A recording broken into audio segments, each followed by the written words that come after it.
Welcome to Global Eye. I'm Parikshit Luthra. The top story we are tracking today. Tensions between Pakistan and Afghanistan continue to mount after Pakistani warplanes carried out aerial bombardment inside Afghanistan, reportedly killing 46 people, including women and children. Afghanistan's Taliban government described the incident as a blatant violation of all international principles and launched retaliatory attacks. Pakistan's strikes were deliberately aimed at Tehreek-e-Taliban Pakistan militants who plan to overthrow the Pakistani government and establish an Islamic State. A pro-Taliban media outlet said that the Afghanistan's strikes killed 19 Pakistani troops and 3 Afghan civilians. The question is, what does this conflict mean for the two nations and what impact will this have on India? We're joined by Ambassador Vivek Karju. Mr. Karju, give us a sense of how bad could things be for Pakistan this year as far as the conflict between the Tehreek-e-Taliban Pakistan and the Pakistani army goes right now? Parikshit, you had asked me before there was a technical problem at my end about the cozy relationship between the Afghan Taliban and Pakistan. Now, let us recall that it has not always been a cozy relationship. Indeed, in the 1990s, when the Taliban were in power in Kabul, there was a very difficult and uneasy relationship between Kabul and Rawalpindi and Islamabad. Yes, after the Taliban were ejected in 2001 from Kabul, and the Pakistanis gave them sanctuaries, the Pakistanis used them as an instrument to pursue their interests in Afghanistan. They developed a close relationship, but again, here it was not an easy relationship, it was an uneasy one. So what we are witnessing now is a kind of a return to the traditional relationship which has always been there between Afghanistan and Pakistan. It is not something new. There was a period when the Taliban came back in power in Afghanistan in 2021 that the Pakistanis thought that the Taliban would be extremely grateful to them for all that they had done for 20 years for the Afghan Taliban. But gratitude is not an attribute of international relations. So that is what we are seeing today. And 2025 is going to be difficult for the Pakistani-Afghanistan relationship. Right. Ambassador KC Singh, to get you in at this stage, how do you think the situation there could impact India?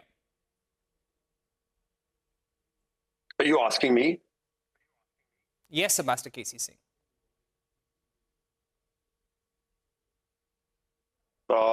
I'm missing the sound. Ambassador KC Singh, what I'm trying to ask you, the situation that we're seeing at the Afghanistan-Pakistan border, how does that impact India? Look, I think you have seen that India has been reaching out to the Taliban. That is something which naturally should not have been expected, considering the bad relationship we've had in the past.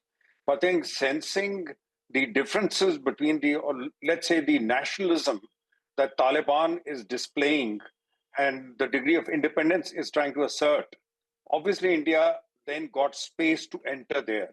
Otherwise, the main Pakistan's grouses, I think they expected that the Taliban would work with them to finish off TTP. That was the least they would have expected from the Taliban. Now, Taliban either are unable to do it or unwilling to do it because their fight is also with the Islamic State.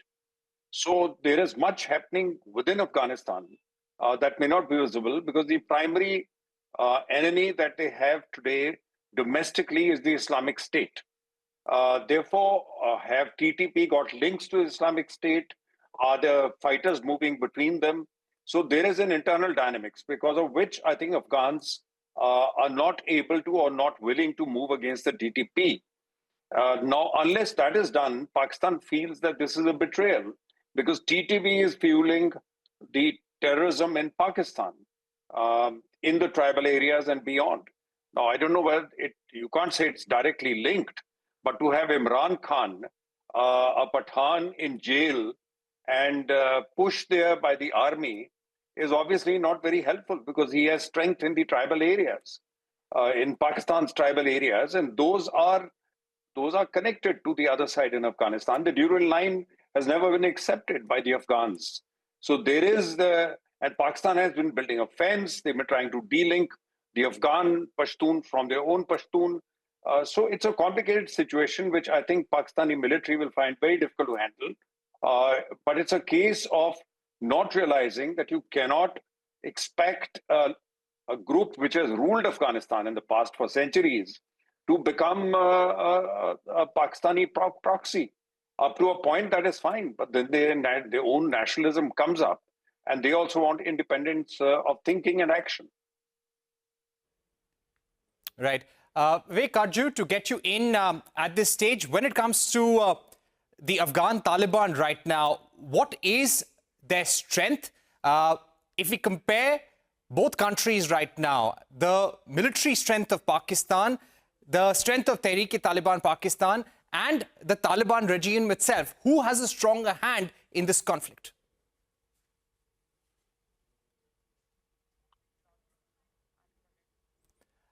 Really, Mr. Karju, Pakistan has a military superiority, but as we know from the time of Ranjit Singh and then the British, it's not easy to fight the Pashtuns in those areas. And then the Russians, Soviet Union realized it, and the Americans have realized it. The terrain is such, and Afghan makes a natural fighter. He is able to lure you into his area, set up a trap, and attack you, and then retreat into the heights or into the valleys, away from the valleys. So it's a question of one side having military superiority, and Pakistan can't be using military jets or firing into villages and so on and so forth, which will create a worse situation and may worsen the situation in their own tribal areas. I think they have to take into account that you can't deal with the Pashtuns in Afghanistan in a manner, say, Israel is dealing with Hamas, because they have a huge population of their own Pashtuns, which are in their tribal areas, and that would have an impact there. So, and they've seen that Ambassador problem in the past. We've run out of time. I'd like to thank you for joining us, and we'd like to thank Ambassador Karju as well. We've been having technical issues on the program. We'd like to take a break at this point. Back with much more.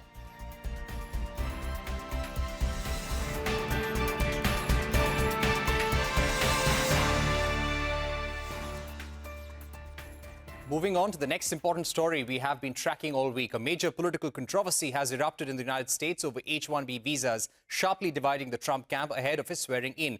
Prominent Republicans are criticizing Tesla CEO Elon Musk and Vivek Ramaswamy for supporting the program, while Musk and Ramaswamy argue that the program helps America attract top talent. Many Trump supporters and Republicans contend that it undermines the America First agenda and harms American workers. For now, former President Donald Trump has backed Musk, expressing support for H1B visas. But it's worth noting that the denial rate for the visa petitions increased from 13% in 2015 to 24% in 2018, before dropping to 4% by the end of Biden's first year in office. The Indian government has said that the visa program is beneficial to both nations, and India is looking forward to deepening its economic ties with the United States. India-US economic ties benefit a lot from the technical expertise provided by skilled professionals, with both sides leveraging their strengths and competitive value. We look forward to further deepening India-US economic ties, which are to our mutual benefit. To take the discussion forward, we are now joined by Mukesh Aghi, President and CEO at the US-India Strategic Partnership Forum. Thank you for joining us. Mr. Aghi, let me begin by asking you, what's been your representation to the Trump administration right now with regard to H1B visas? The Indian government's plea and view is this is a visa regime, and Indians actually utilize this and help the US economy. It'll be the US companies which will be harmed if you crack down on this visa regime. What's your take? Parshik, Happy New Year to you. Basically, the issues of Wishing supply. you a very happy New Year too, sir. Thank you. The issues of supply and demand. You have a US economy which is growing, especially in the AI space, cybersecurity, quantum computing. It requires highly intelligent, hardworking, workers. And when you look at the chip plants being set up in the US, in Arizona, Ohio, New York, one of the biggest challenges we have is that we have shortage of workers. So the game of supply and demand is showing that demand is higher than supply itself. And that's the reason companies go out and seek H1B workers itself. So the US companies benefit a lot. What we have seen is that if you basically reject 10 visas for workers to come here, 9 out of 10 jobs move out of the US to external countries itself. The other stat I like to mention is that for every 10% reduction in H1B visa, it has an impact of $86 billion on the GDP of the US economy itself. I think the challenge is it's not about H1B visa. The challenge is all about abuse of H1B visa by some of the companies itself. Most of the companies tend to hire legitimate people who come in and become productive day one. But you have staffing companies which have basically gamed the system, and that's what's giving the bad name to H1B system itself. So overall, our position is that H1B is good for US companies, is good for the economy itself, and it basically helps US companies become more efficient, more effective, more competitive on a global basis. Right. What would be your recommendation to the Trump administration? Donald Trump today has said that, he likes H1B visas. They would like to attract the right talent. Do you think the Trump camp will be balanced when putting any further safeguards in place? Yes, I think you will see more safeguards coming in. So the abuse of H1B is basically avoided. And the safeguards would be is raise the barrier on the salary structure itself. But more important, the thinking is why don't we basically reach out to the US educated international students who are in the PhD program, in the graduate program, doing STEM work, and give them a pathway to get working permits in the US. So I think that's what the thinking is. Yes, they will put guardrails to make sure the abuse does not happen, but more important is leverage those people who have gone to the US education system and give them the pathway to work in the US itself. Okay, now in terms of the business relationship and the take on India, what do you think is the current thinking within the Trump camp as far as the tariffs on India and products lines which could be impacted? Well, we have seen and heard so much in regards to tariffs in China, external countries such as Mexico, Canada. And you have, Trump has called India the tariff king itself. It is important to understand tariff is being used as a negotiating process also. It is important that India proactively start working with Trump administration to see where they see those issues are. For example, India has a $45 billion trade surplus with the US. The last Trump administration, India had only $25 billion. How do you basically leverage that so it becomes more of an equalizer than one country having a much more surplus than the other itself? But more important is, I think the Trump administration is not just looking at India from a tariff perspective. They're looking at India more from market access, level playing field, ease of doing business. So you will see those issues cropping up as discussion basically get more and more closer in regards to the economic collaboration between the two countries. You have to understand the strategic alignment between India and the US is very, very strong. The Quad, which India is going to host sometime this year, and we expect President Trump to attend that, is critical, especially dealing with Indo-Pacific. It is critical dealing with the supply chain, especially in the area of medicine, in the area of basically electronics itself. So I think India has a much, much bigger role to play with Trump administration. And the issue of tariffs should not become an aberration between the partnership itself. So I think our advice to the government of India is be proactive, deal with the issue, because I think the win of Trump is good for India. Right. Also to ask you about the terror attacks that we've seen in the United States over the past few weeks. How do you think this puts the Trump administration's position in? Are we going to see some stricter measures when it comes to deportation, stricter measures when it comes to illegal immigrants into the United States? Well, when you look at illegal immigration is impacting legal immigration. The third largest illegal immigrants to the US now is the Indian community. But more important is you have roughly around 16 million illegal in the US itself, and approximately 1 million have gone through the legal process, which will probably get deported.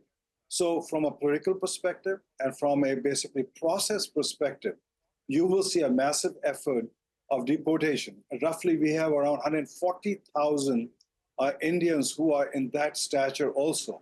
And the thinking from the government of India side is they're willing to take those Indians back as long as there's a proper verification that they really are Indians. But more important is I think you have to understand, a lot of Indians are coming into the US illegally from the northern border, which is Canada. They come into Canada legally and then move into the US side itself. So the porousness of Canadian border is a big issue. The laxity on part of Canadian government trying to control that is a challenge. So I think you will see by January 20th, as whenever President Trump is sworn in, immediate impact of trying to deport large number of those people who have gone through a very strong legal process itself. And India will get impacted by 120,000 of those people who have been lapsed their legal challenges on their asylum seeking in the US itself. All right, Mr. Aghi, thank you very much for joining us on the program. With that, it's a wrap on this edition of Global Eye. Thank you for watching. Stay tuned to CNBC TV 18 for more updates.